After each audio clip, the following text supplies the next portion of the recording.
Bueno, buenas noches a todos. Bienvenidos al último encuentro de este Neuroboost, donde tratamos de hacer una puesta al día en esclerosis múltiple. Y en este último encuentro de hoy vamos a abordar un tema de muchísimo interés que tiene que ver con la progresión independiente de recaídas, que todos conocen con el nombre de PIRA. ¿Cómo lo definimos? ¿Cómo lo medimos? Si tenemos marcadores, si hay marcadores clínicos, imagenológicos, y también cómo pueden impactar el uso precoz de las terapias de alta eficacia en la progresión de la discapacidad y eventualmente en la modificación de PIRA. Y para la charla de hoy tenemos a Juan Ignacio Rojas, que se va a hacer cargo de ella. Y ahora te cedo a vos la palabra, Carlos, para que sigas con esta introducción. Liliana, muchas gracias. Buenas noches a todos mis colegas acá en Colombia. Pues este tema disruptivo, que realmente fue un concepto que nos impactó en su momento y que actualmente está en construcción, me parece excelente y más aún con el profesor Rojas, que sé que nos va a dar una excelente charla. Y lo más importante es que participemos, que podamos preguntar y aprovechar la experticia y poder resolver todas las dudas que nos puede generar este tema. Y sin más preámbulos, doctor Juan, pues qué espectacular que estés en este momento y que tengas a cargo esta conferencia. Y tenemos varias expectativas, preguntas. Y bueno, Juan, buenas Bueno, noches. muchas gracias, Carlos. Muchas gracias a todo el equipo por la invitación y por permitirme dar esta charla. La idea, como mencionaba Carlos, y como fue desde el principio, no solamente de esta presentación, sino de las distintas presentaciones de esta actividad, es que más allá de tocar el concepto específicamente, es el de poder tener un traslado hacia el consultorio, de que pueda tener un aspecto de utilidades del consultorio, es decir, que este aspecto de PIRA no se quede en un aspecto académico meramente, sino de que lo podamos conceptualizar y llevar al consultorio. Ese es el gran objetivo que tenemos desde este tema y desde los distintos temas que fuimos tocando a lo largo de la actividad. Entonces, vamos a ir con ese objetivo. Para eso yo voy a iniciar mi presentación.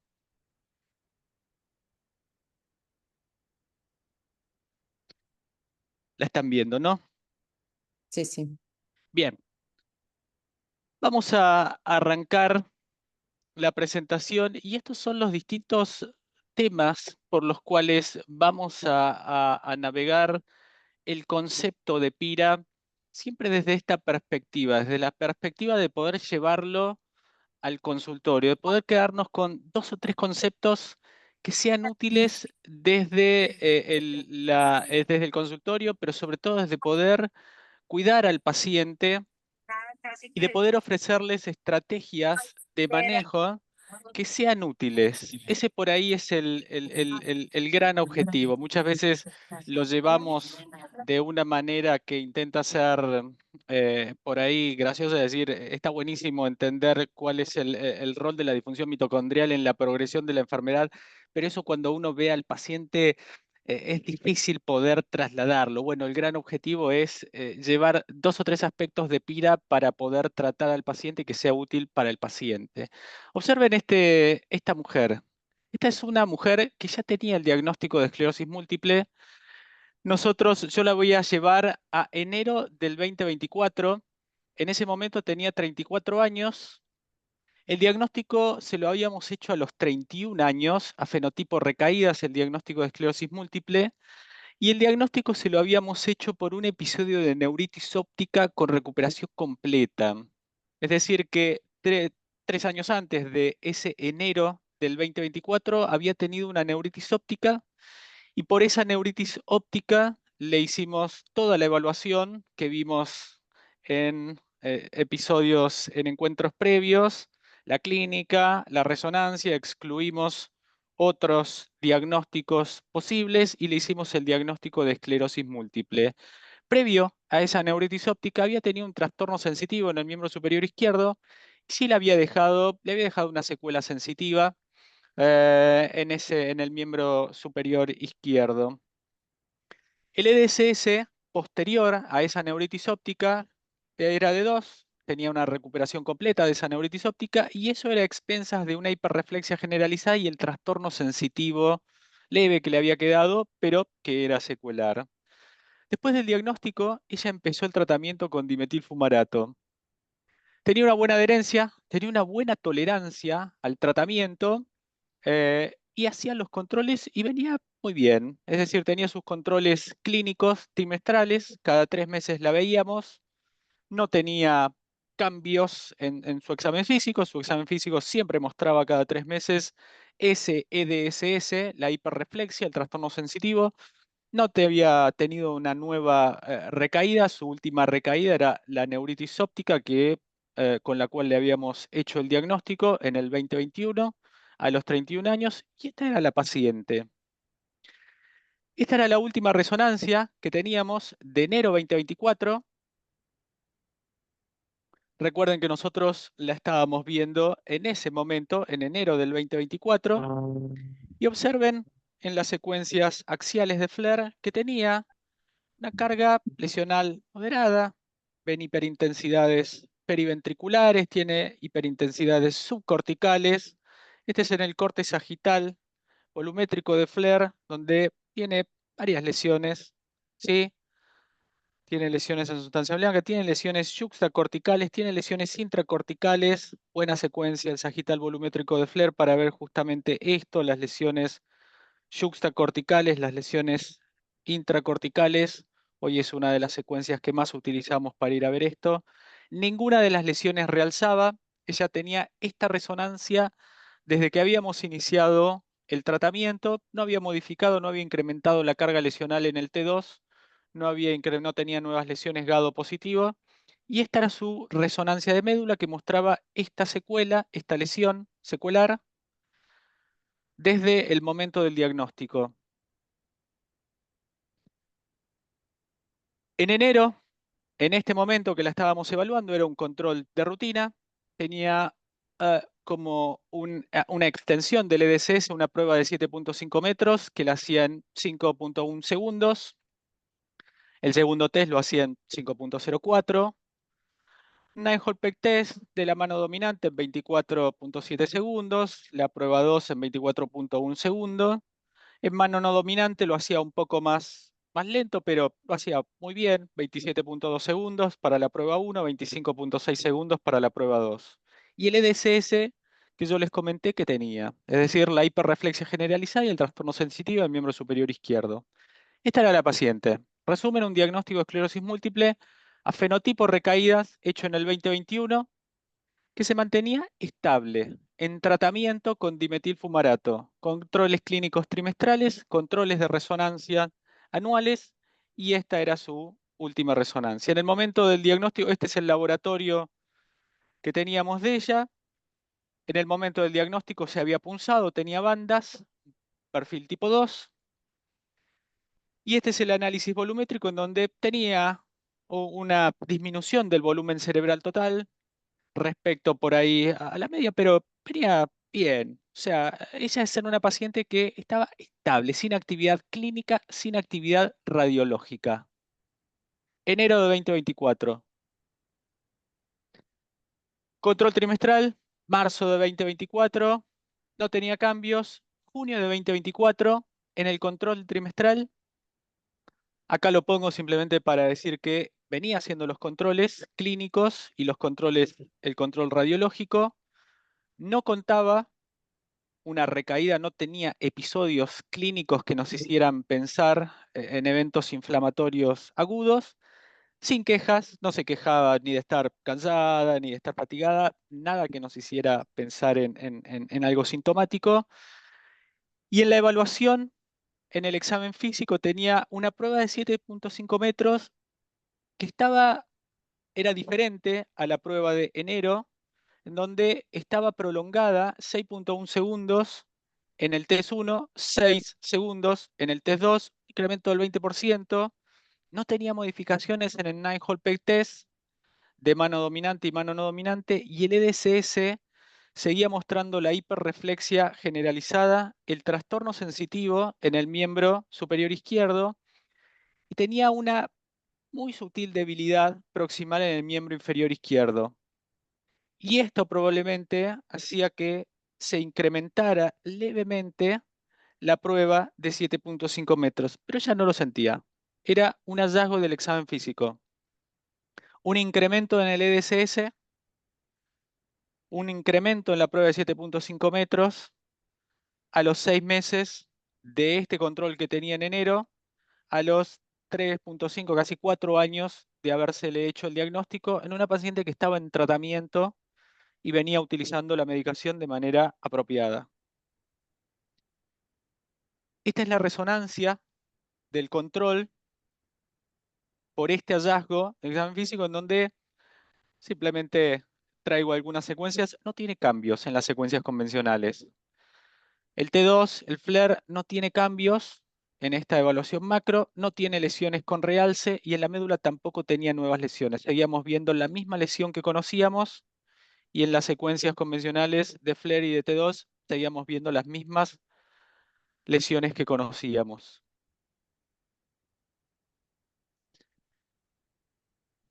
Le hicimos una evaluación de fatiga, todo patient reported outcomes, no identificamos otras alteraciones. La volvimos a ver unos 2-3 meses después y seguía teniendo esto. La prueba de 7.5 metros, que no cambiaba significativamente, por ahí en el segundo test decrecía, pero seguía estando más cerca de los 6 segundos que de sus 5 segundos iniciales. Nine-Hole Peg Test no cambiaba, lo hacía bien desde las evaluaciones de enero, y el EDSS seguía siendo de 3. La hiperreflexia generalizada, el trastorno sensitivo y la sutil debilidad proximal del miembro inferior izquierdo. El EDSS seguía siendo el mismo que veíamos en junio del 2024, un punto por encima del de enero del 2024, distinto al que tenía post-diagnóstico del 2021, post su recaída de neuritis óptica. Les quiero compartir algunas dudas, no voy a hacer preguntas, sino simplemente quiero compartir algunas dudas acá como para abrir una discusión y que me permitan después arrancar mi presentación e ir discutiendo estos puntos. Y tiene un incremento confirmado de su EDSS. Es decir, ese de 2 a 3 está confirmado. Lo vimos en junio, lo vimos 3 meses después y seguía estando. Eh, ¿Ese incremento del EDSS es una recaída? ¿Lo podemos definir como una recaída a esa modificación del EDSS? Eso nos surgía la duda de si lo definíamos como una recaída, si era un incremento de la discapacidad o de qué manera lo denominábamos. ¿Lo denominábamos como una progresión independiente de las recaídas? Esto que hoy tanto hablamos de PIRA. ¿A qué definimos PIRA? ¿Qué es PIRA? ¿En qué momento empieza una progresión independiente de las recaídas? ¿Cuándo no es una progresión independiente de las recaídas? ¿Y qué significa PIRA? Es decir, ¿qué hay atrás patológicamente, biológicamente de una progresión independiente de las recaídas? ¿Qué diferencia hay entre PIRA y una forma secundaria progresiva? Es decir, si alguien empieza a progresar, el ver que incrementa el EDSS es lo mismo. Este paciente está entrando en una forma secundaria progresiva. Podemos decir que esa progresión que le estamos viendo, ese incremento del EDSS, es que está entrando en forma secundaria progresiva. ¿Y cómo, si esto es una progresión independiente de las recaídas, lo uso en el consultorio? Es decir, esto lo tengo que tomar para cambiar el tratamiento, si significa algo, si no tengo que hacer nada, si el tratamiento que yo le cambie va a poder modificar esto. Es decir, nos surgían una serie de dudas desde el consultorio, desde lo práctico, de este hallazgo que de alguna manera nos llevaban a revisar la evidencia para, por supuesto, después de la revisión de la evidencia, poder tomar decisiones en esta paciente en particular, pero también para tener en cuenta esta evidencia a la hora de manejarnos en el diagnóstico o eventualmente en el seguimiento de pacientes. ¿Y qué tienen que ver con esto? No sé si ustedes por ahí comparten estas dudas o tienen otras que puedan traer con esta paciente para poder incorporarlos a este set de dudas y que después en la discusión de lo teórico nos permitan abordarlos de una manera más dirigida para poder también después seguirlo. ¿Qué les parece? ¿Tienen algunas otras dudas o tienen algunas respuestas? Por ahí ya tienen las respuestas a esto.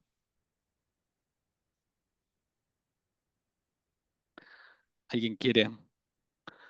¿Coinciden con estas dudas o tienen otras? ¿O tienen por ahí pacientes así con esas características? ¿Han visto que de golpe vienen muy bien y ven una modificación del EDSS y dicen, o del examen físico, y dicen, ¿y esto qué es? Si ni siquiera lo siente, ¿le tengo que dar importancia? ¿Es relevante? Yo diría, por empezar, para romper un poco el hielo, que esto no es la excepción, esto suele ser la regla en los pacientes que nosotros llamamos formas a recaídas y remisión.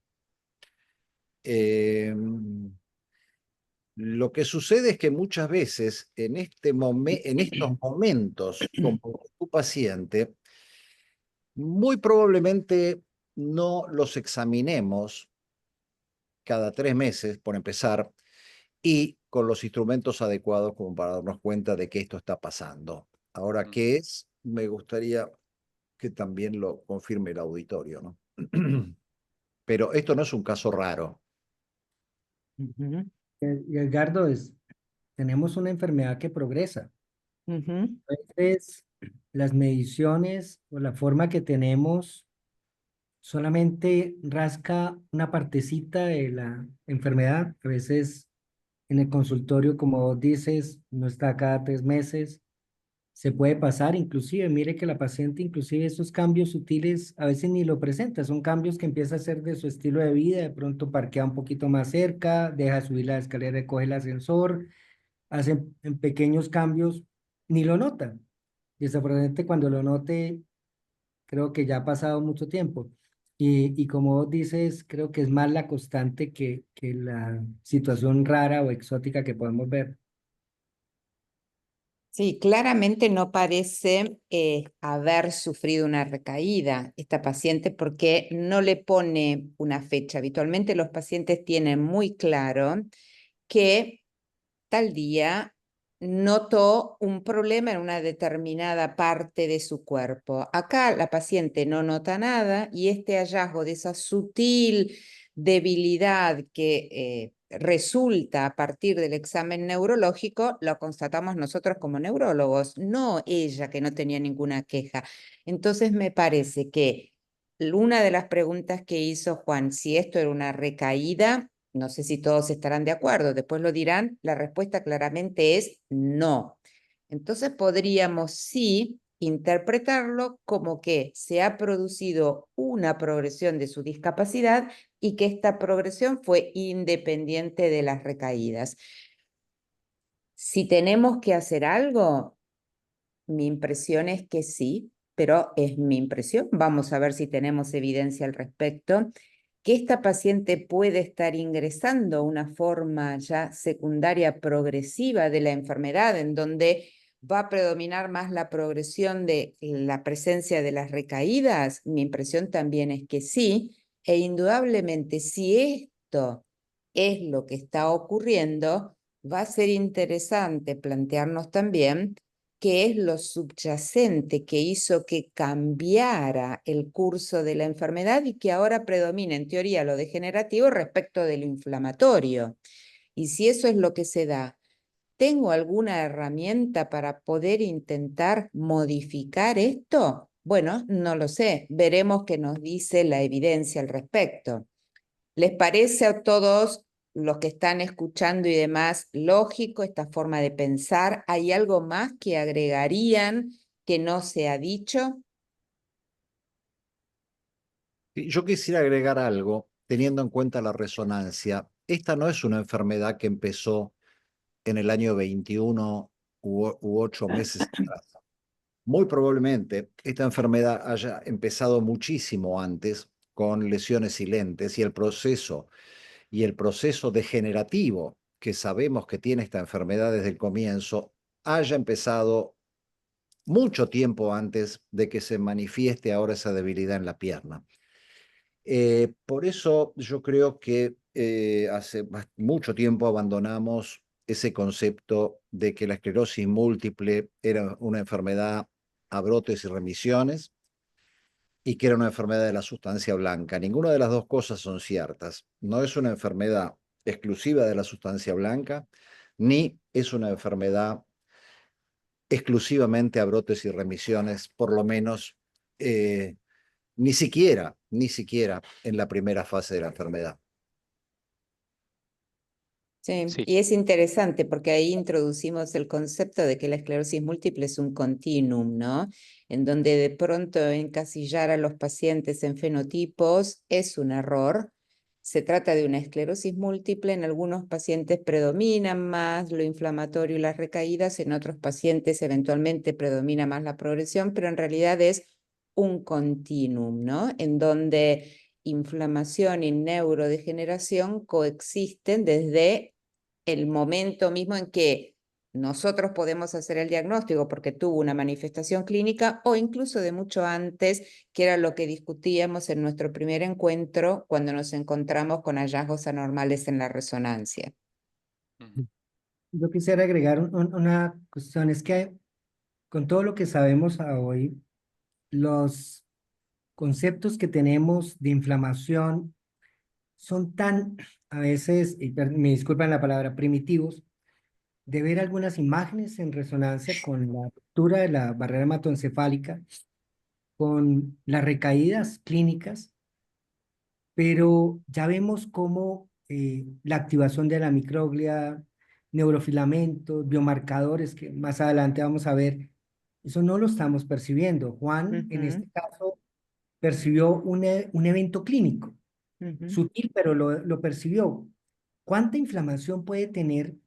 Y la pregunta ¿es progresión o es la falta del control inflamatorio porque el medicamento es insuficiente? A veces uno queda con esa dicotomía, si realmente es progresión o no estamos haciendo lo suficiente para controlar lo que podemos controlar, que se llama inflamación.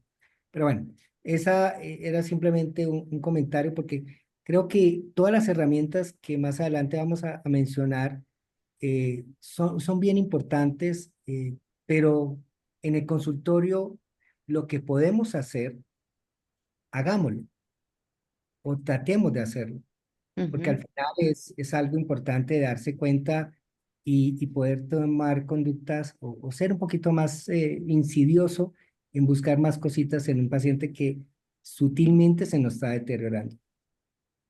Sí, absolutamente. Creo que ese es el gran punto.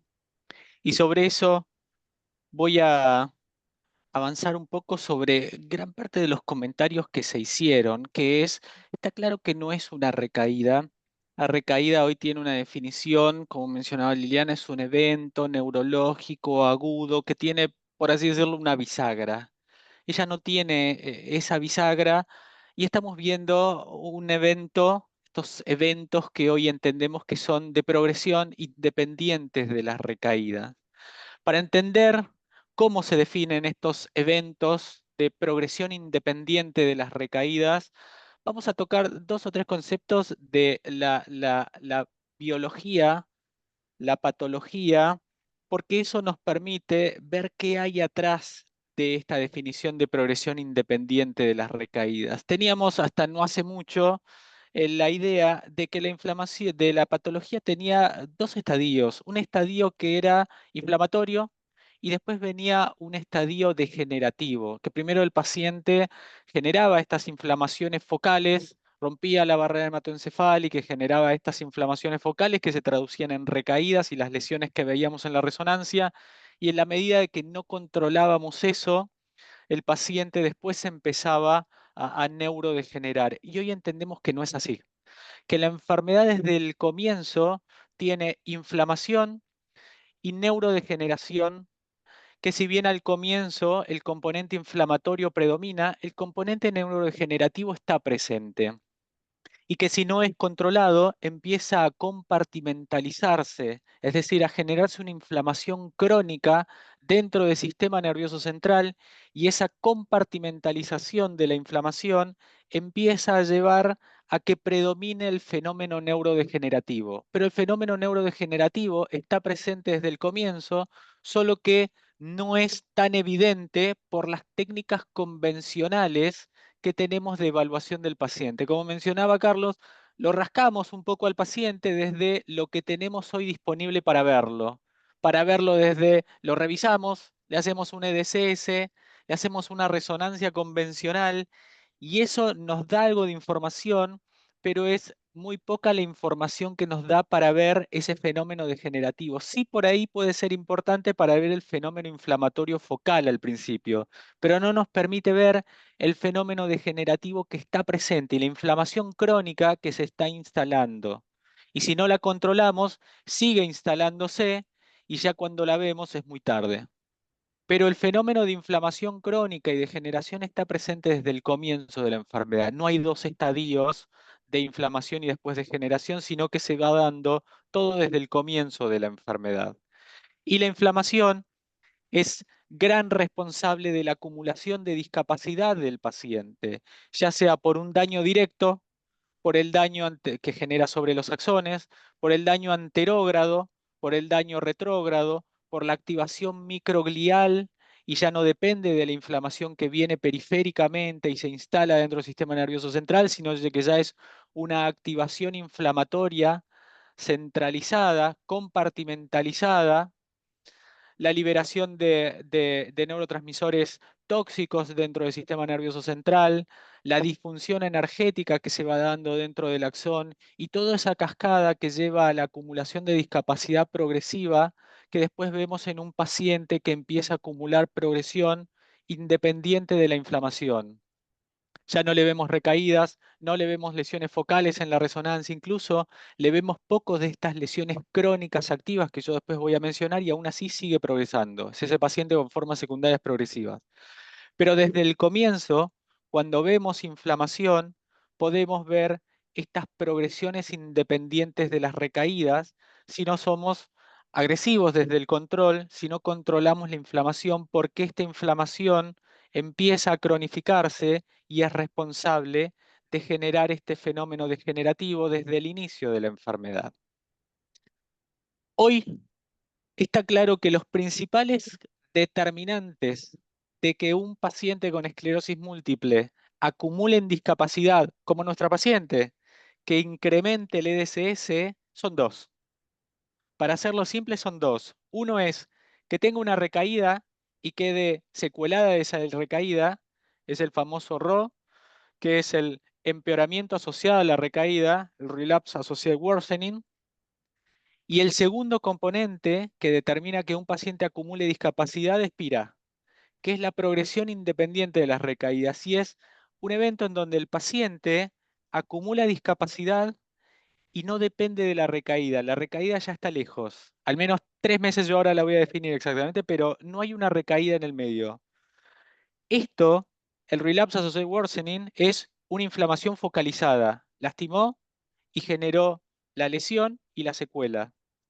La progresión independiente de la recaída es secundario a la inflamación crónica y a la degeneración. Pero son los dos determinantes por el cual un paciente con esclerosis múltiple va a acumular discapacidad.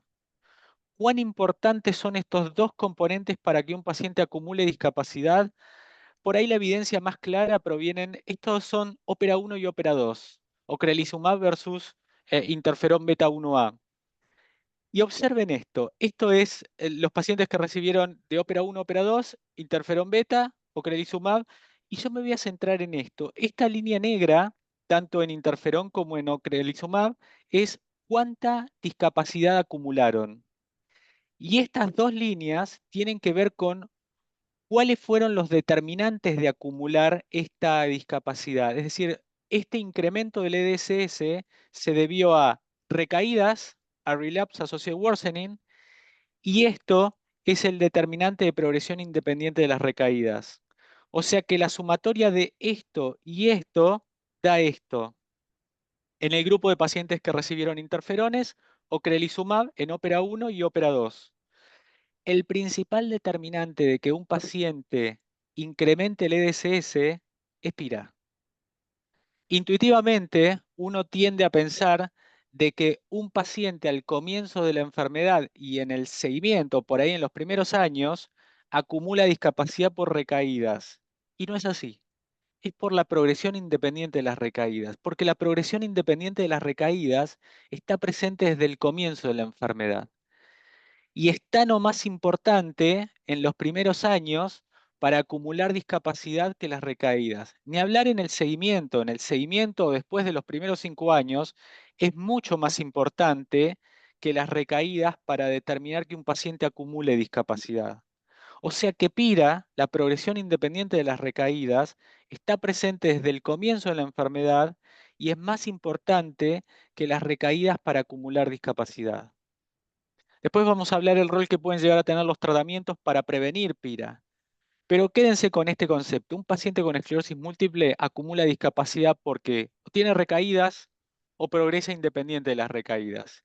Y la progresión independiente de las recaídas está presente desde el comienzo de la enfermedad y es más importante que las recaídas para acumular discapacidad.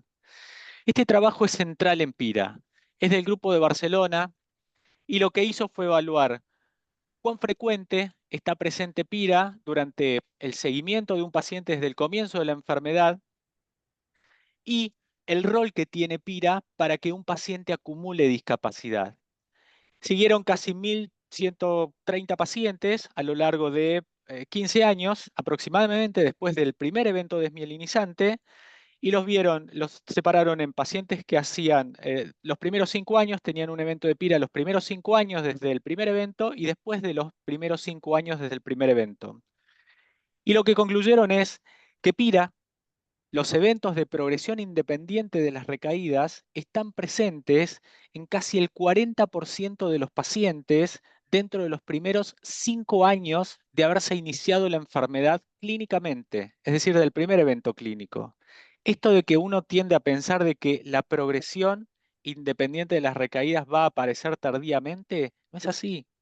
Desde el diagnóstico, el paciente puede tener lo que mencionaba recién Cristiano, puede tener eventos de PIRA. Casi el 40% de los pacientes tienen eventos de PIRA dentro de los primeros 5 años de haber iniciado la enfermedad. Y PIRA fue el principal determinante de que los pacientes acumularan discapacidad o llegaran a un EDSS de 6 respecto a quienes no tuvieron estos eventos de PIRA.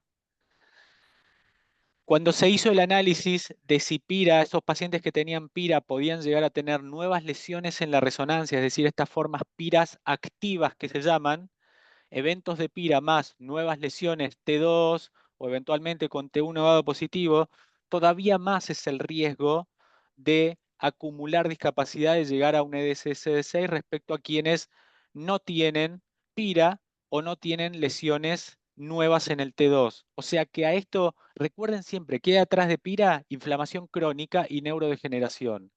Si encima de inflamación crónica y neurodegeneración le suman actividad, es decir, esta inflamación aguda, más riesgo todavía de alcanzar estos milestones de discapacidad. O sea, peor todavía.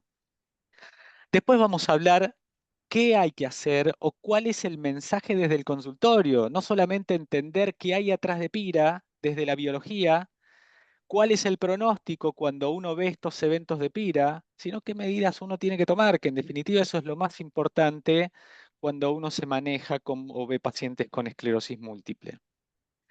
Esto es un análisis de todas las cohortes de pacientes que siguieron PIRA y es con qué frecuencia anual uno ve pacientes o ve eventos de PIRA y la frecuencia está en entre el 13 y casi el 30% de eventos de PIRA por año. A medida que van siguiéndose en el tiempo, la probabilidad de eventos de PIRA todavía es mayor. O sea que de cada 10 pacientes va a haber 3 que van a tener eventos de PIRA por año. Estos eventos de incrementar la progresión de la discapacidad fuera de recaídas. Y después de los primeros 5 años de haber iniciado la enfermedad, todavía hay más probabilidades de tener estos eventos de PIRA. Recuerden que por ahí ahora PIRA no es igual a formas secundarias progresivas. Secundarias progresivas es cuando ya desencadenó o entró en esa cascada de progresión. El paciente puede arrancar la enfermedad y puede tener un evento de PIRA y puede estabilizarse. Y acá está la definición que hoy está consensuada para PIRA. Y es, el paciente tiene un incremento del EDSS, una acumulación de discapacidad que puede ser de un punto si el EDSS está entre 1 y 5, puede ser de 1.5 puntos si es de 0 el EDSS, o puede ser de 0.5 puntos si es del EDSS mayor a 5 puntos. Pero es un incremento del EDSS que tiene que estar confirmado a los 3 meses y que tiene que estar separado de una recaída por al menos 3 meses. Y que tiene que tener, por supuesto, un EDSS basal para saber cómo quedó después de esa recaída. Así es como hoy definimos PIRA, es decir, un incremento del EDSS, una progresión de la discapacidad independiente de las recaídas. Incremento del EDSS confirmado, separado de una recaída en al menos 3 meses. Esa es la definición, bien clínica, pensada, por supuesto, para ser utilizada en estudios observacionales, en cortes, para ser utilizada desde el lado del consultorio. ¿Cuál es la limitación? Por ahí es esto, necesita seguimiento clínico, necesita estricto control cada 3 meses del paciente, evaluaciones bien estrictas del EDSS, el EDSS basal, y por ahí la posibilidad de que separarla 3 meses de la recaída puede que no sea suficiente. Puede que tenga algo residual arrastrándose de la recaída y que no sea una progresión independiente de la recaída, sino que lo arrastre de la recaída. De todos modos, quédense con el concepto de que hoy PIRA se define como una progresión que está separada de una recaída por al menos 3 meses y que tiene que ser confirmada. Si ven un incremento del EDSS, vuelvan a verlo unos 2 o 3 meses después para ver que tengan la confirmación de ese EDSS aumentado, como lo vimos en nuestra paciente. Así definimos PIRA. Y más allá de así definirlo, es ¿qué hay atrás de PIRA? Desde esta inmunopatología que es inflamación crónica y neurodegeneración. Quédense con ese concepto de que cuando están viendo PIRA, lo que están viendo es un paciente que está inflamando crónicamente y está compartimentalizando. Y ese es el problema. Y sobre eso es donde tienen que pensar y ver cómo van a manejar y si tienen, qué van a hacer para justamente abordar al paciente en base, por supuesto, a lo que esté haciendo o lo que esté utilizando el paciente. ¿Alguna duda, pregunta hasta acá?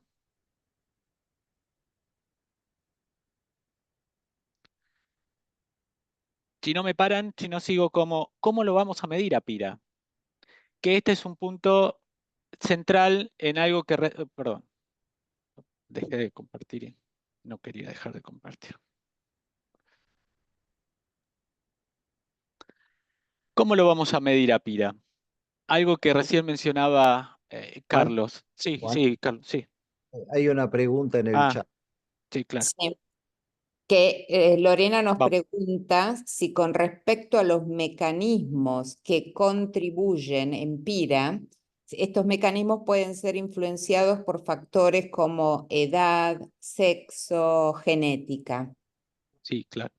Sí, definitivamente todo lo que tiene que ver con estos pronósticos, marcadores de pronóstico del paciente, como la edad, el género, el sexo del paciente u otros marcadores pueden influir para que estos eventos de PIRA, la identificación, la progresión independiente de las recaídas, sean más frecuentes en los pacientes, impacten más, no los podamos controlar con los tratamientos. Sí, claro, la predisposición de ese paciente, la forma que tenga de su enfermedad, pueden estar predispuestos por otros factores o por ciertos factores genéticos o de su inmunopatología que hagan que sean incontrolables y ese paciente sea un evento tras otro y rápidamente entre en otro fenotipo.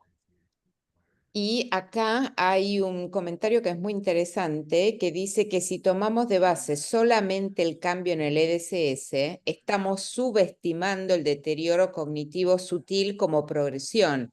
Y Sí. es algo a considerar porque, digamos, esto sería un concepto, cuando hablamos de PIRA, mucho más integral y no solamente hacer énfasis en lo que cambia en el EDSS. Porque de hecho, una cosa es medir el EDSS, pero cuanto más agreguemos cambio en el Nine-Hole Peg Test, cambios en el tiempo que el paciente tarda en caminar una distancia de 7,5 metros, si hay cambios en su evaluación cognitiva, vamos a o a incrementar nuestra sensibilidad para detectar PIRA en estos pacientes con esclerosis múltiple. Así que es muy cierto este comentario. Si queremos identificar PIRA, no siempre se manifiesta con cambios en el EDSS, sino que tenemos que evaluar a los pacientes de una forma mucho más integral. Sí, sí, absolutamente. Y de hecho, ¿hay alguna otra pregunta del chat? Hasta ahora no. Bien, voy a apoyarme en ese comentario porque ese comentario es muy importante para este punto, que es el de cómo lo medimos a PIRA. Hoy la definición de PIRA es bien clínica, es decir, PIRA es un incremento de la discapacidad, de hecho tiene 3 puntos. Es el incremento de la discapacidad medida por EDSS confirmado sobre un EDSS basal separado de la recaída. Salud. Bien clínico con EDSS. Entendiendo las limitaciones que recién planteaban. Las limitaciones que tiene el EDSS, ¿sí? Una escala que es heterogénea en la posibilidad de interobservador, la hago yo, la hace otro evaluador y puede tener diferencias. Intraobservador, la hago yo, la vuelvo a repetir en una semana y quizás tenga diferencias. De todos modos, es la escala que hoy utilizamos para definirlo. Las limitaciones que tiene la frecuencia, tenemos que aplicarlo con esa frecuencia. Por eso es lo que recién mencionaba Liliana, el de incrementarle otras escalas para aumentar la precisión en la determinación justamente de esto, la identificación de la progresión, la identificación del componente degenerativo y de la inflamación crónico. El EDSS Plus, de agregarle otras herramientas como la prueba de 7,5 metros, la prueba de Nine-Hole Peg Test, la prueba de la evaluación neuropsicológica, para ir agregando otras herramientas que permitan ser más precisos en la identificación de este componente neurodegenerativo desde la clínica. Entendiendo de que agregar estas herramientas va quitando practicidades del consultorio, pero vale la pena. Por eso es la sugerencia hoy es el de hacerlo, el de agregar al menos 7,5 metros, Nine-Hole Peg Test, una prueba de screening para evaluación neurocognitiva. Eso vale la pena. Incluso se está planteando el de ponerles escalas de Patient Reported Outcomes, llegar hasta ahí para poder ampliar la identificación clínica de ese componente neurodegenerativo. Siempre que hablen de PIRA, traigan qué estamos buscando con PIRA, es decir, el incremento de la acumulación de discapacidad secundario a inflamación crónica y neurodegeneración. Hoy me dio a través de EDSS buscando ponerle más escalas para identificarlo este fenómeno neurodegenerativo. Más escalas hoy, 7,5 metros, Nine-Hole Peg Test, SDMT u otras evaluaciones neuropsicológicas, Patient Reported Outcomes.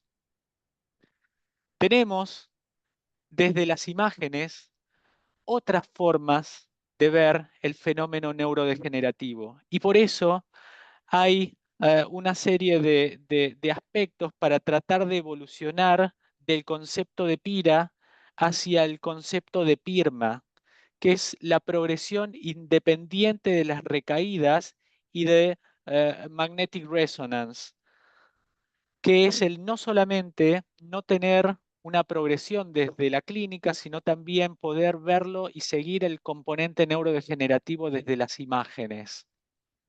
Y para eso, evaluarlo desde lo que es las cargas lesionales corticales, identificar nuevas lesiones corticales, porque hoy sabemos que las lesiones corticales son uno de los componentes que permite evaluar el componente neurodegenerativo y la acumulación de discapacidad en el mediano y largo plazo.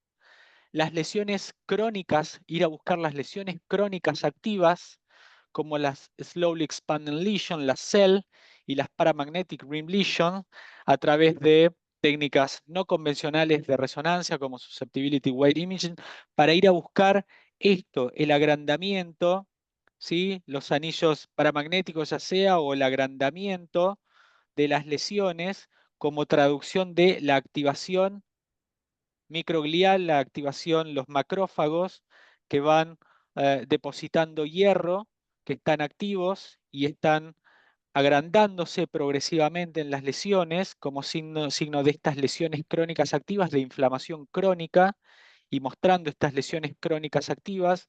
Y hoy está claro que estas paramagnetic rim lesions y las slowly expanding lesions son imágenes que nos hablan del fenómeno neurodegenerativo y está asociado a la acumulación de discapacidad, y es una forma desde la resonancia en técnicas no convencionales de ver este fenómeno neurodegenerativo.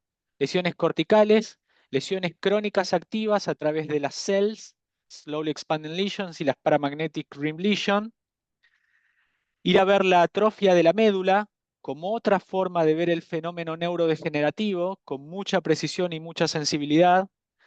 Buscar el real septomeningio como otra forma de ver la inflamación crónica. Y por supuesto lo que más venimos utilizando, o lo que tiene más tiempo de utilización, que es la atrofia cerebral total y la atrofia de estructuras segmentadas en el cerebro en el seguimiento longitudinal, como una medida del fenómeno neurodegenerativo en el seguimiento longitudinal. Siempre traigan qué estamos buscando desde las imágenes respecto a PIRA, que es PIRA, el fenómeno neurodegenerativo desde la clínica; PIRMA es el fenómeno neurodegenerativo desde la clínica y desde las imágenes. De todos modos, incorporar las imágenes es muy complejo, necesita postprocesamiento, necesita unidades desarrolladas específicamente. Por eso está bien seguir viéndolo desde la clínica, porque es lo que vamos a hacer durante mucho tiempo, ya sea en el consultorio como en estudios observacionales, aplicar PIRA. Después vamos a hablar de las limitaciones. También se está evaluando el uso de biomarcadores, sobre todo como lo que tiene que ver con GFAP, Liofibrillar Acid Protein, que es un biomarcador en suero que con un valor de corte determinado podría determinar esta progresión independiente de las recaídas, esto de mostrar el fenómeno neurodegenerativo, como lo podrían mostrar, lo muestran las técnicas no convencionales de resonancia, como salimos a buscarlo desde la clínica. En definitiva, hoy, ¿cómo medimos PIRA clínicamente? EDCS. Lo podemos incrementar en la precisión a través de agregar otras escalas, 7.5 metros, Nine-Hole Peg Test, SDMT u otras evaluaciones neuropsicológicas que nos den más precisión en la identificación del fenómeno neurodegenerativo. Hay una evaluación del concepto de otras medidas de resonancia no convencionales para ver el fenómeno neurodegenerativo, pero ya lo complejizan mucho y queda nichado a estudios o la evaluación en ensayos clínicos. Por eso es que sigue siendo clínico y lo vamos a seguir evaluando desde el consultorio de esta manera durante bastante tiempo. Y lo vamos, sobre todo en estudios observacionales, seguir considerando desde este aspecto clínico. pero de vuelta teniendo en cuenta qué hay atrás de Pira y qué estamos buscando con Pira.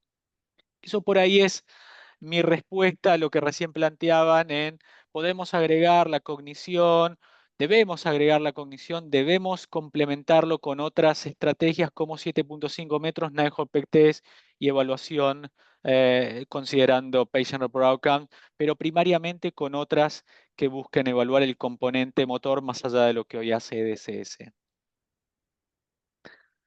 Bien. Y para esto, y es algo que vos lo pusiste en tu diapositiva, Juan, pero que me gustaría reforzarlo, si queremos detectar PIRA, lo único y lo más importante que tenemos que hacer es revisar al paciente y revisarlo con frecuencia. Sí. Cada 3 meses es lo ideal. No se puede cada 3 meses por diferentes motivos, por lo menos tener 2 evaluaciones anuales del paciente. Si no revisamos al paciente, si no lo interrogamos, si no agregamos, como recién decía Juan, otras herramientas que nos busquen un deterioro motor sutil que puede no ser captado por el EDCS, lo que tenemos que hacer es revisarlo. Si no lo hacemos, nunca vamos a detectar PIRA. Y para el momento en que lo detectemos, ya va a ser probablemente demasiado tarde. Entonces, este es un concepto muy relevante. Revisar al paciente y frecuentemente. Sí, complementando eso, yo quisiera insistir sobre un punto fundamental. No es suficiente con preguntarle al paciente si tuvo nuevos síntomas desde la última visita, es decir, tratando de pesquisar una recaída. Eso no alcanza. Como tampoco alcanza eh, comparar resonancias y quedarnos tranquilos, porque en una resonancia convencional van a ver ustedes un 50% de las cosas que pasan en el cerebro o la médula de estos pacientes. Como Juan muy bien explicaba, ocurren fenómenos que son invisibles a la resonancia magnética convencional. Por eso, no quedarse tranquilos con que el paciente no nos cuente que ha tenido una recaída en los últimos 6 meses o que su resonancia no haya cambiado en el último año. Buscar otras cosas en el examen físico o en estudios cognitivos. Sí, de hecho, un comentario que muy frecuentemente hacen los pacientes en el consultorio, cuando hacemos la resonancia de control, nosotros decimos, su resonancia está muy bien, no tiene lesiones nuevas, no hay nada que realce, siguen las mismas, perfecto. Y entonces el paciente siempre contesta, sí, me pone contento que la resonancia esté bien y demás, pero yo la verdad me siento peor y si me comparo con hace un año no soy la misma persona. Por eso claramente nos está indicando que las resonancias son solamente, por lo menos con técnicas convencionales, que es a lo que todos tenemos acceso, nos muestra una muy limitada versión de la realidad del paciente. Y si solo nos vamos a contentar con eso, no vamos a poder detectar la progresión, ¿no? Sí, totalmente. Bien. No Vamos a... tengo comentarios en el chat, Juan, así que podemos seguir. Bien, vamos a avanzar sobre el punto de tratamientos y esto es un aspecto que ha evolucionado mucho, sobre todo en los últimos años, relacionado con la mejor definición de PIRA. Primero con la identificación de PIRA, después con la definición, con definir en qué momento empieza PIRA y de ahí empezar a incorporarlo desde los ensayos clínicos y secundariamente trasladarlo a los estudios observacionales, con la limitación, como ustedes verán, desde trasladarlo a los estudios observacionales, que en cohortes retrospectivas es muy difícil analizar, pues necesita un seguimiento, como recién mencionaba Liliana, muy estricto de los pacientes. Entonces, de ahí es que prospectivamente hay que planificar el análisis de PIRA, y no hay nada mejor que los ensayos clínicos, y es que los ensayos clínicos empezaron a proveer información más precisa y no es tan importante como la que tenemos del impacto que tienen los tratamientos en recaídas. Pero vamos sin dudas a empezar a tener más del impacto que tienen los tratamientos en progresión independiente de las recaídas por el rol que tiene PIRA. Como mencionábamos en una de los primeros slides, los dos determinantes de que un paciente acumule discapacidad son las recaídas y la progresión independiente de las recaídas. Y este componente está presente desde el comienzo de la enfermedad y es el más importante de que un paciente acumule discapacidad. Cuando se analiza el rol que tienen los tratamientos, es que no tenemos tanta evidencia, y la evidencia que tenemos es discreta respecto a la eficacia. No es tan fuerte como la que vemos del rol que tienen en relación a recaídas, a inflamación focal. Estos son los datos que yo mostraba en su momento para ocrelizumab respecto a interferón beta 1A. Y acá lo que se puede ver es que sí hay una reducción del impacto de los eventos de PIRA y del tiempo a PIRA en el grupo de pacientes que recibieron ocrelizumab respecto al grupo de pacientes que recibieron interferón beta 1A, tanto en ópera 1 como en ópera 2. En los eventos de PIRA y en el tiempo a PIRA. Y esto es de manera sostenida cada vez que se hace el análisis de las terapias de alta eficacia. Este fue uno de los primeros trabajos que empezó a mostrar esta comparación. Por ahí el primero que empezó a definir PIRA fue natalizumab, pero el primer trabajo que seriamente empezó a mostrar el impacto que tenían terapias de alta eficacia en reducir los eventos de PIRA respecto a terapias de moderada o baja eficacia fue el de ocrelizumab.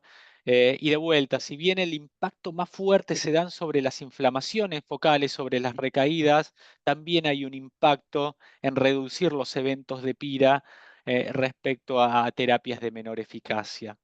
En este caso son los datos de ofatumumab, anti-CD20 en el tiempo a PIRA, tiempo a los 3 y 6 meses para pacientes que venían teniendo recaídas y pacientes que no tenían recaídas, y se ve también una reducción en el grupo de pacientes con terapias de alta eficacia respecto a los pacientes que venían utilizando teriflunomida. Y esto es sostenido, o sea, los pacientes que utilizan terapias de mayor eficacia tienen un impacto en reducir los eventos de PIRA y en reducir el tiempo a PIRA, si bien no es tan fuerte como las inflamaciones focales, como las recaídas, como las lesiones focales en la resonancia. Empezamos a ver esto, y de alguna manera lo vamos a ver en la medida de que mejoremos la definición, pero más allá de la definición, mejoremos o incrementemos la sensibilidad para determinar los eventos a través de agregarle más escalas desde la clínica, o empezar a utilizar las técnicas no convencionales para no solamente verlo desde la clínica, sino también agregarle Slowly Expanding Lesion, Paramagnetic Rim Lesion al componente clínico. Esto es un dato, uno de los últimos trabajos comunicados, que es específicamente para PIRA en pacientes utilizando natalizumab, y muestra lo que venimos viendo para terapias de alta eficacia. Los pacientes que utilizan terapia de eficacia, en este caso, son pacientes utilizando natalizumab desde un diagnóstico muy temprano en pacientes pediátricos versus pacientes que utilizaron natalizumab tardíamente, y lo que se ve es que no hacen eventos de PIRA respecto a la utilización tardía de natalizumab. Sin dudas lo que hay atrás es la utilización tardía de terapias de alta eficacia o eventualmente terapias, tiene ya incorporado la inflamación crónica, tiene la compartimentalización de la inflamación versus la utilización temprana de terapias de alta eficacia, en donde lo que hace es evitar justamente esa cronificación de la inflamación, esa compartimentalización, y al evitar esa compartimentalización, esa inflamación crónica, esos eventos de PIRA, que es esa traducción clínica. O sea que desde el lado del tratamiento, hoy la evidencia no es tan fuerte como la que vemos en inflamaciones agudas, como lesiones focales en la resonancia, pero se está construyendo y la estamos viendo cada vez más en la medida de que mejoramos la definición, se están agregando más precisión desde la clínica y se le están agregando otras técnicas como las no convencionales de resonancia, y es consistente siempre. Las terapias de alta eficacia reducen los eventos, reducen el tiempo a los eventos respecto a terapias de menor eficacia, y lo que hay atrás no es ni más ni menos de lo que venimos diciendo siempre, que es el de frenar la inflamación desde el comienzo de la enfermedad lo más temprano posible y evitar la cronificación, es decir, la compartimentalización de la inflamación, porque en definitiva PIRA, lo que es la traducción de PIRA, es la traducción clínica de inflamación crónica y neurodegeneración. Y eso es lo que se evita desde el lado terapéutico. ¿Qué es el mensaje o por ahí cuáles son los aspectos más importantes desde esto que venimos describiendo de qué hay atrás biológicamente, desde la definición, desde cómo lo medimos y desde el impacto que tienen los tratamientos? Liana lo mencionaba, la esclerosis múltiple es un continuum. Y hoy justamente se está trabajando en esto, en una redefinición de la enfermedad hacia dejar de hablar de, o probablemente hagamos una redefinición y hagamos esto de reclasificar y no hablemos de fenotipos recaídas, fenotipos progresivos, porque entendemos y tenemos en claro que desde el comienzo hay un componente de progresión que muchas veces no lo medimos, ya sea porque o no tenemos las herramientas o no tenemos la sensibilidad suficiente para detectarlo, pero está presente desde el comienzo de la enfermedad, junto con esa inflamación focal que se traduce por las recaídas y por las lesiones detectadas por las técnicas convencionales de resonancia. Que los pacientes acumulan discapacidad secundario a las secuelas que les dejan las recaídas y secundario a la progresión independiente de las recaídas. Y la progresión independiente de las recaídas es porque empiezan a inflamar crónicamente y esa inflamación crónica empieza a generar ese fenómeno neurodegenerativo que lo profundiza. Y que la progresión independiente de las recaídas es el principal determinante por el cual un paciente va a alcanzar estos milestones de discapacidad más temprano. Y si un paciente tiene más eventos de PIRA, más rápidamente va a acumular discapacidad. Y que estos eventos de progresión independiente de las recaídas están presentes desde el comienzo de la enfermedad, no después de los 5 o 10 años. Cuando lo trasladamos a estas dudas que nos generaba nuestra paciente desde que la presentábamos, si esto era una recaída, si es un evento de PIRA, qué son los eventos, qué significado tienen desde la clínica, desde la patología, si estaba entrando en una forma secundaria progresiva y sobre todo qué hago con esta paciente, podemos hacer por ahí estos mensajes que tienen que ver con lo siguiente. PIRA hoy es un concepto y ese concepto hace referencia a la acumulación de discapacidad, ¿sí?, análogo desde la clínica a lo que desde hace años venimos hablando en resonancia Brain Volume Loss. Es decir, en resonancia lo de atrofia cerebral, que venimos diciendo Brain Volume Loss o atrofia cerebral, es el fenómeno neurodegenerativo visto desde la resonancia. En la clínica estamos traduciendo ese fenómeno neurodegenerativo pero viéndolo clínicamente. Lo que en resonancia lo definimos como Brain Volume Loss, en la clínica lo estamos traduciendo como PIRA, la progresión independiente de las recaídas. En definitiva es de neurodegeneración, secundario inflamación crónica. Eso es lo más importante que les tiene que venir a la cabeza cuando vean un evento de PIRA como el que tenía nuestra paciente. Inflamación crónica y neurodegeneración.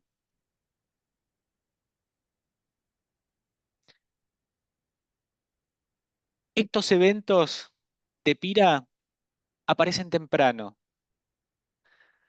aparecen desde el comienzo de la enfermedad. 40% de los pacientes los hacen dentro de los primeros 5 años del evento que llevó al diagnóstico. Entre el 15 y el 30% de los pacientes van haciendo eventos anuales y por supuesto a medida que va pasando más tiempo, más probabilidades de tener eventos. O sea, es mucho más frecuente de lo que uno piensa.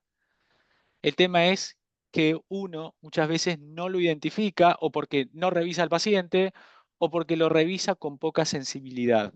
Pero lo tiene que tener presente de que esto es más frecuente de lo que uno piensa y está presente desde muy temprano, desde el inicio o incluso antes de que uno haga el diagnóstico por el evento clínico. La evaluación de PIRA es clínica. Es a través del EDSS, pero es un EDSS riguroso. Es decir, necesita tener, como mencionábamos, la identificación del incremento del EDSS, la confirmación. Previamente necesitábamos el EDSS basal, es decir, cómo había quedado después de esa recaída o cómo venía el paciente para identificar la progresión y estar separado de la recaída en al menos 3 meses.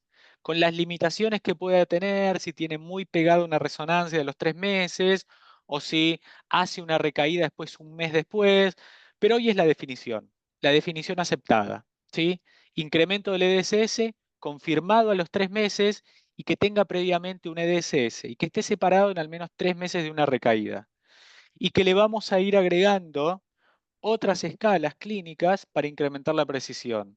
Nijholt Pet Test, la prueba de 7.5 metros, pruebas cognitivas, para ser más precisos en esta identificación del fenómeno neurodegenerativo. Desde el lado de la resonancia tenemos técnicas para identificar el fenómeno neurodegenerativo, se está caminando hacia eso, hacia la definición o el concepto PIRMA, pero es muy complejo llevarlo al consultorio. Por eso es que vamos a seguir hablando y haciendo mención de PIRA. Imagínense, es difícil a veces implementar PIRA desde el consultorio, más todavía desde la resonancia. Por eso es que tengan en cuenta estos aspectos. Los eventos de PIRA se asocian con discapacidad y peor pronóstico. Está claro lo que les mostraba desde la Corte de Barcelona. Si el paciente tiene más eventos, un evento, vuelve a hacer otro evento, vuelve a hacer otro evento, más rápidamente va a entrar en esta forma de progresión, donde ya no lo vamos a parar, o va a alcanzar el milestone de discapacidad, un EDSS de 6, más rápidamente. O sea que es peor. Cuando uno identifica un evento de PIRA temprano, peor es el pronóstico del paciente. Ya es un marcador de mal pronóstico. Ni hablar cuando ya uno identifica 2 o 3 eventos. Mal pronóstico. Es malo.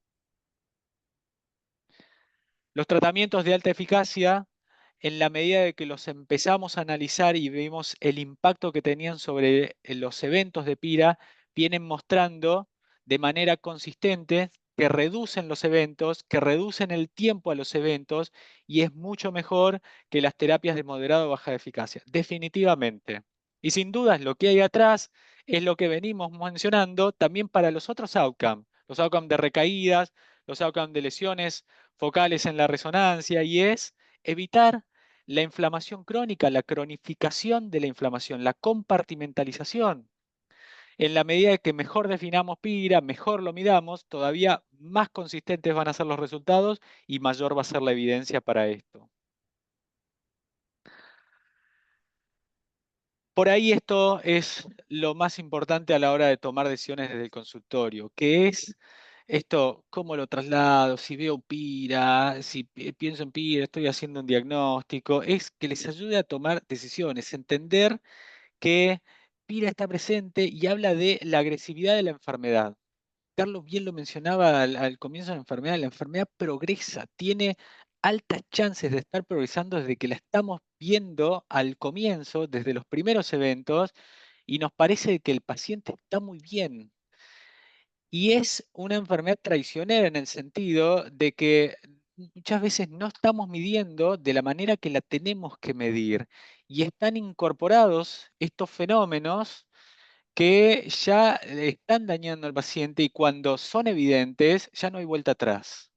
O sea que es una enfermedad agresiva y que los tenemos que tener en cuenta, sobre todo a la hora de tomar decisiones desde el lado terapéutico. Eso por ahí es el concepto más importante hoy de PIRA desde el lado del consultorio. Sin dudas podemos discutir esto un montón desde el rol, cómo vemos las slowly expanding lesion, las paramagnetic rim lesion, pero lo más importante desde el lado del consultorio es entender qué significa PIRA, cuán frecuente lo vamos a ver a PIRA, desde qué momento lo vamos a ver a PIRA, sin dudas cómo lo vamos a medir, pero sobre todo entender que muchos pacientes, si no la mitad de los pacientes en los primeros 5 años, pueden tener de estos eventos. Y esto nos tiene que llevar a tomar decisiones desde el lado terapéutico más agresivas o ser agresivos con la enfermedad. Porque estos eventos muchas veces los medimos y los identificamos, pero otras veces no estamos tan atentos. Y entonces cuando no estemos tan atentos, tengamos en cuenta que están presentes. O demos por supuesto que están presentes y entonces al dar por supuesto que están presentes, manejémoslo como si estuviesen presentes y actuemos como si estuviesen presentes, que es a través de siempre lo que venimos mencionando, terapias de alta eficacia, que es lo que viene demostrando de manera consistente que tienen el mayor impacto en prevenir estos eventos y en evitar la progresión de la enfermedad al reducir no solamente estos eventos, sino todos los otros eventos. Esos por ahí son los mensajes más importantes en relación a PIRA. Desde hoy conocemos en la definición, en cómo lo medimos, en cómo impactan los tratamientos y en cómo lo llevamos a la práctica clínica, específicamente en nuestro paciente. Y entender que no siempre es ese paciente con un EDSS de 4 o 5, en donde ya empezó a progresar y lo vemos a los 6 meses utilizando un bastón, sino que a veces es esta, nuestra paciente, que es algo que para ella es imperceptible y que nosotros lo estamos viendo porque lo estamos revisando de una manera muy exhaustiva. Y otras veces es alguien que lo puede estar haciendo y no nos está contando nada y ni siquiera la estamos revisando. Entonces tengamos en cuenta esto a la hora del manejo y la toma de decisiones. Esos son los mensajes más importantes de PIRA de la práctica clínica. Gracias. Muy Excelente la presentación. Hay una pregunta que nos hacen acá y es acerca de qué opinión te merece el incipiente efecto del tolebrutinib en la progresión de la enfermedad. Sí, sí. Bueno, los inhibidores de tirosinquinasa son terapias que desde el lado de estos componentes, de los componentes de progresión, de evitar la acumulación de discapacidad, tuvieron un impacto muy, muy positivo. Y yo creo que es interesante el análisis. Por ahí lo, lo, mm, lo que más costó, desde el lado, por supuesto, de las aprobaciones y lo otro, es el impacto sobre el componente inflamatorio focal, que llevó a, por supuesto, a interrumpir ciertos trials o el análisis sobre otros inhibidores de tirosinquinasa. Pero el componente sobre la progresión, ese componente de controlar la activación microglial y que después en definitiva lleva al control de la inflamación crónica y evitar la progresión, traducida en esto, en lo que vemos en reducir los eventos de PIRA, reducir la acumulación de discapacidad o los otros en impactar sobre brain bone loss o slowly expanding lesion, y es en definitiva lo que hay atrás, el control de la inflamación crónica. En este caso de tolebrutinib es muy positivo y hay que seguir explorándolo y es probablemente algo sobre el cual tengamos que seguir pensándolo, sobre todo para esto. Probablemente tenga que ver con una mejor exploración de las medidas de resultado, de los outcomes, eh, para ver desde qué lado podemos utilizarlos o evaluar el impacto. Pero sin dudas tiene un impacto porque en estas medidas de progresión claramente funcionan. Sí, es importante aclarar que no han sido autorizados todavía por ninguna agencia regulatoria, ¿no? Y No, que no. eh, No, y está claro, bueno, y está claro que evobrutinib, por ejemplo, fue interrumpido, pero Sí. es importante por ahí determinar esto. ¿Por qué fue interrumpido evobrutinib? Evobrutinib es interrumpido porque cuando se hace el análisis de si va a modificar la medida de resultado más importante para FDA hoy en esclerosis múltiple es que reduzca la tasa anualizada de recaídas. Ujú. ¿Sí? Si no reduce la tasa anualizada de recaídas para FDA, es un medicamento que no se va a aprobar. Hoy entendemos en esclerosis múltiple que recaídas es un outcome importante, pero no es el más importante. Por Exacto. eso es que cuando yo menciono de probablemente tengamos que redefinir incluso hoy cómo se evalúan los trials de progresión, los trials de si los medicamentos funcionan en el componente progresivo, no se evalúan a través de recaídas. Es decir, FDA, la agencia europea, tienen que poner un outcome para decidir si los medicamentos funcionan o no funcionan y ponen recaídas. Pero ellos lo hacen desde un lado técnico, no lo hacen desde un lado entendiendo la patología en toda su entereza. Y es por eso de que cuando uno ve que un medicamento impacta sobre determinadas medidas de resultado, probablemente haya que seguir explorando qué hay atrás de eso para ver si funciona o no funciona. No solamente por decir, no, no impacta en recaídas, es un medicamento que no funciona.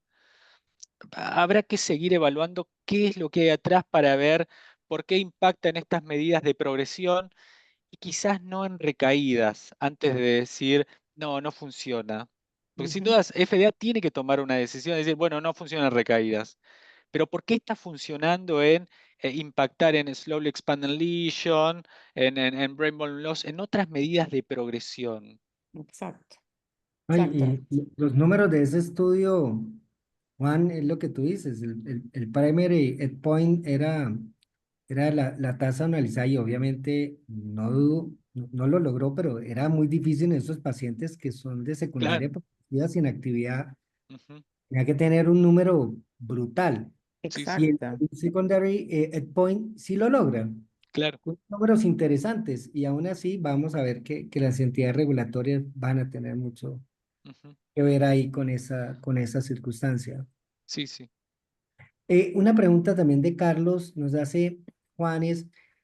En el mundo real, en su experiencia, tiempo de consulta para una mínima evaluación y determinar progresión, por ejemplo, hacer un digital symbol, una marcha de 7.5, etcétera. Esa es una pregunta importantísima, porque Sí. uno hace toda esta presentación y dice al paciente hay que evaluarlo periódicamente, hacerle un EDSS, todo el complemento con 7.5 metros, 9-hole peg test, es DMT, que es el complemento, y todo lo otro, y después dice, bueno, pero en la práctica uno tiene 10 minutos y todo eso no lo puede hacer. Es cierto que cuando uno va a seguir pacientes con esclerosis múltiple, tiene que dedicarles tiempo y tiene que armar un seguimiento y un equipo que pueda complementarlo.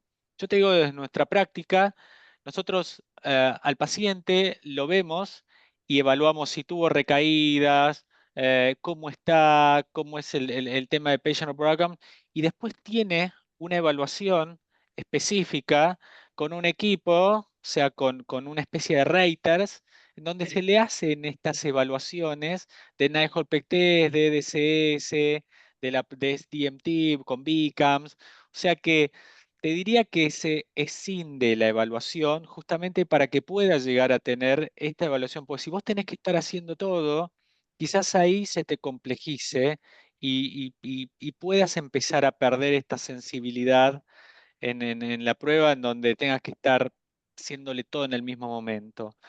Pero en nuestro caso lo que hacemos es eso, es separar para que todos los pacientes tengan, por un lado, la evaluación clínica, lo podamos ver, revisar, ver cómo está el paciente, y después tenga una evaluación específica de escalas para ir viendo esto de DSS, Nine-Hole Peg Test, SDMT, BCAMS, y tener un seguimiento de escalas específicos para que no se pierdan estos casos, estos Sí. aspectos.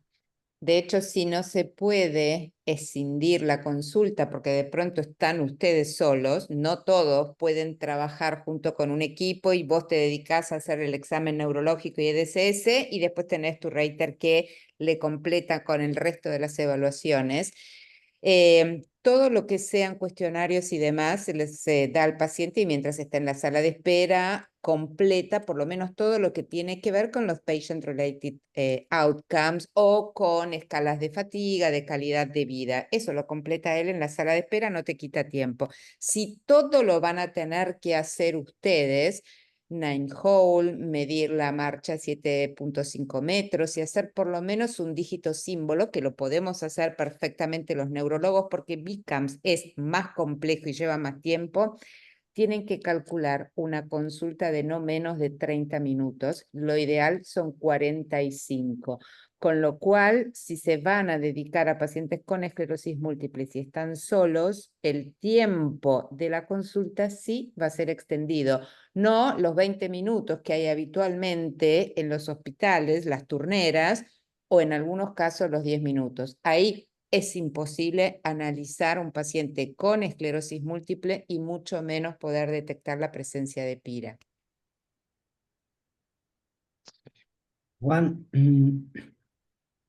el paciente que vemos que se nos está progresando, posiblemente no tan claro con una SS, pero que esas pruebas cognitivas se están deteriorando, que de pronto en la tomografía óptica coherente vemos unos cambios en el GCL con un incremento, no en el compuesto funcional en marcha, ni de pronto en Eisenhower, pero digamos ese paciente que nota que estás progresando, que estás con terapias de moderada efectividad, porque, digamos, pongámoslo en ese campo para no complicarlo más, y consideras que, bueno, profundizar y poder mirar la posibilidad de escalonar ese paciente o definitivamente, digamos, se debe mantener una terapia eh, que uno piensa que de pronto no es suficiente, pero no No, tiene un argumento de recaída ni resonancia como para sí.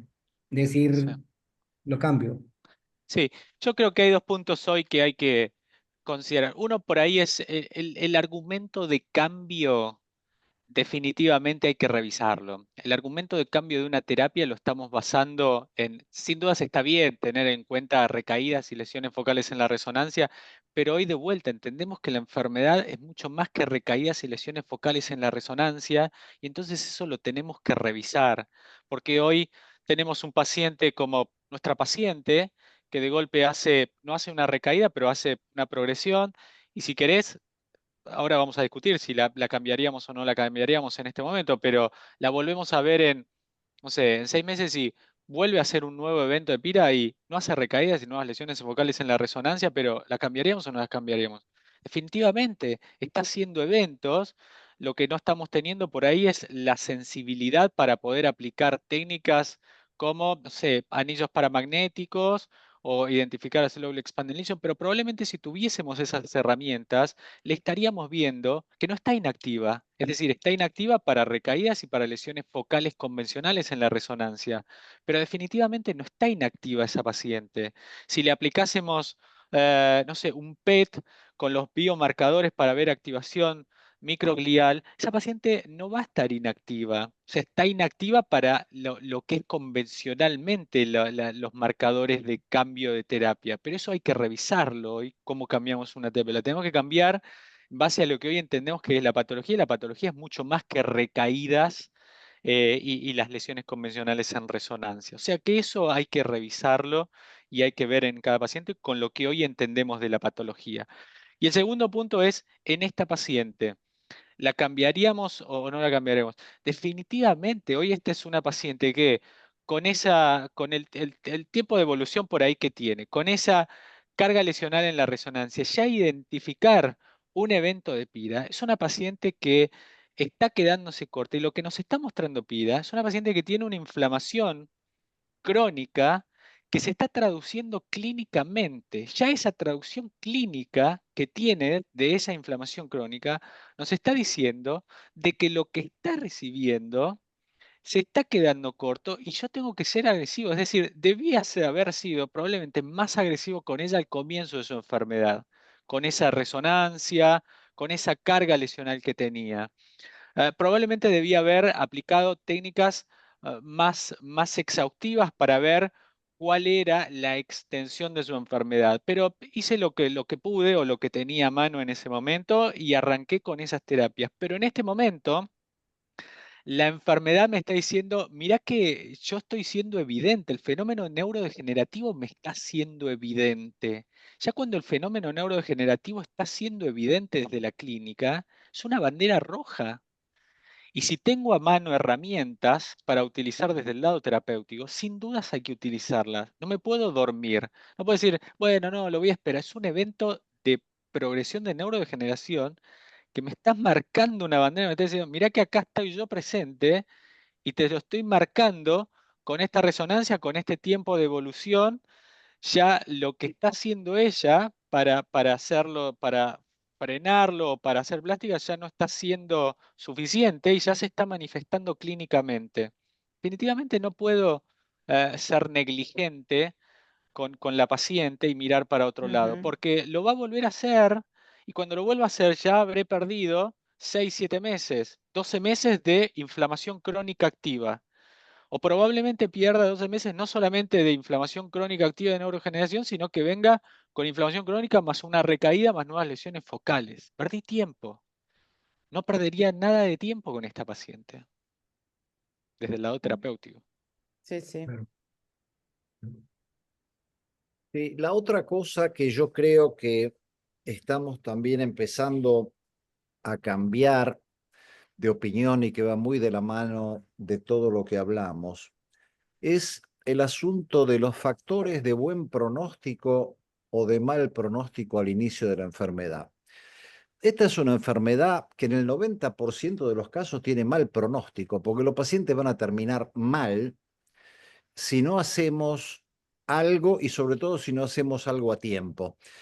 Eh, por eso del buen pronóstico, yo creo que es una mala idea que tenemos en la cabeza y que todo paciente desde el inicio, por ejemplo, este paciente que mostró Juan, lleno de lesiones en el cerebro, que no eran del año 21, creo, o 24, eran mucho más viejas, y que ya tenía un EDSS de 3 a los 3 años de haber empezado clínicamente la enfermedad, no la enfermedad, sino clínicamente la enfermedad. Todo lo anterior ni lo vimos.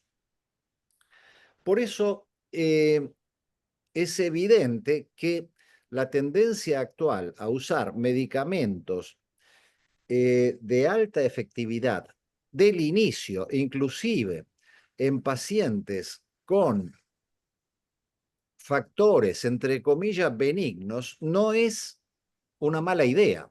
Toda la evidencia nos muestra que es una muy buena idea porque justamente lo que haríamos de esa manera es prevenir la discapacidad temprana eh, y la progresión, ¿no es cierto? Por eso empecemos o sigamos cambiando nuestra forma de pensar sobre esta enfermedad que tantas veces nos ha engañado, ¿no? No es una enfermedad producida por, miren las cosas que han cambiado, ¿no? En los últimos años.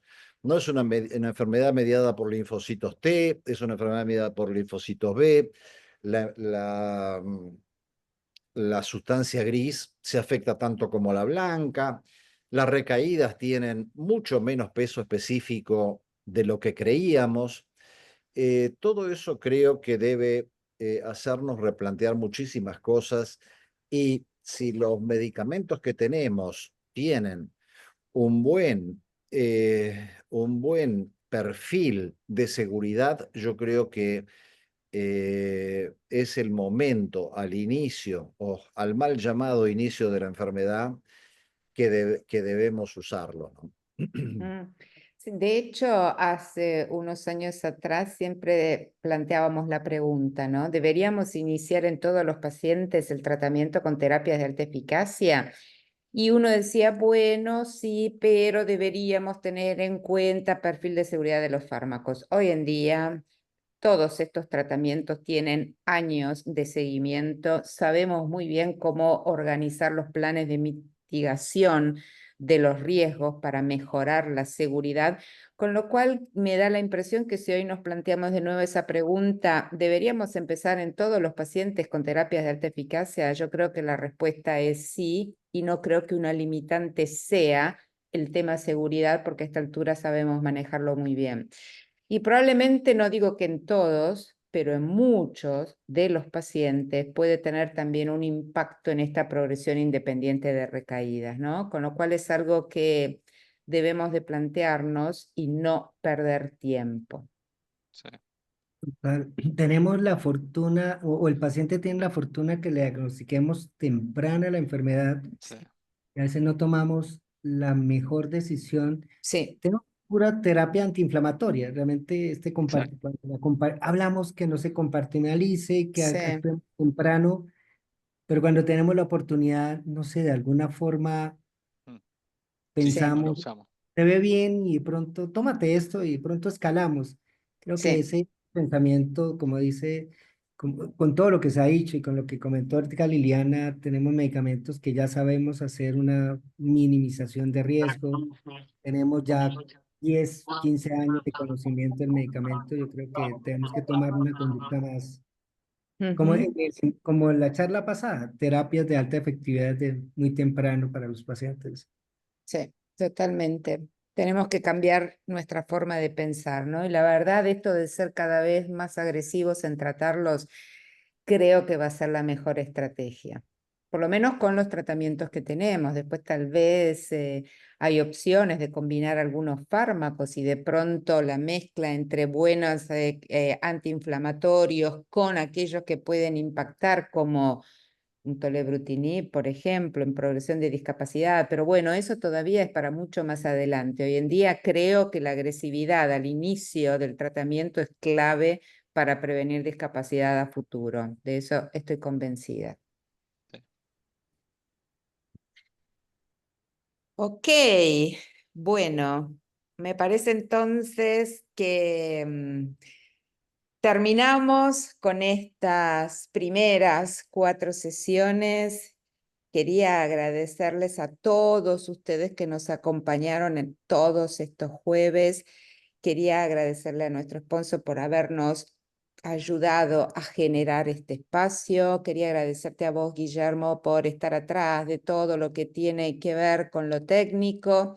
A vos, Carlos, por haberme acompañado. A Edgardo, a Juan, por toda la contribución que hicieron para esta actividad que humildemente me parece que ha sido muy interesante y de la que todos hemos aprendido mucho, por lo que entonces la idea es poder seguir con estos encuentros y yo me callo y te dejo la palabra a vos, Carlos, para que cierres. No, creo que lo has comentado todo. Gracias a todos nuestros colegas que han participado estas noches, un mes larguito. Como dijo bien Liliana, es una primera aproximación y seguramente vamos a tener un segundo bloque a mitad de año y a nuestro sponsor por toda la colaboración, al grupo, Juan, Edgardo, vos, Liliana y obviamente Guillermo haciendo toda la parte logística y técnica. Y muchas gracias a todos los colegas. Fue una excelentes charlas, conferencias y compartir con ustedes es espectacular. Ujú. Ok. De parte de Roche, muchas gracias a los expositores por demostrar y compartir toda su amplia y valiosa experiencia, doctora.